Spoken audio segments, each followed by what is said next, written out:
আসসালামু আলাইকুম। কেমন আছেন সবাই?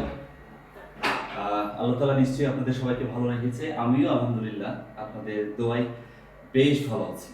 বেশ ভালো আছি আলহামদুলিল্লাহ। আজকে আমি আবারও শুক্রবার ছিল, বাসায় আছি। ভাবলাম যে একটা সফলতার আরো একটা বৈশিষ্ট্য নিয়ে আপনাদের সাথে আলাপ আলোচনা আজকে আরেকবার একটু করি। কিন্তু তার আগে একটু ক্লিয়ার করতে চাচ্ছি আপনাদের।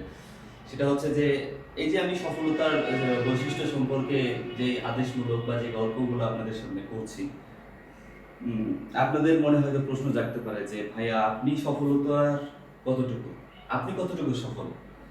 তো আমি ক্লিয়ার করতে চাচ্ছি এই জন্য যে আমিও সফলতার শীর্ষে না, আমি কখনো এখনো সফলতার শীর্ষে না। তবে আমি যেটুকু আপনাদের সাথে শেয়ার করি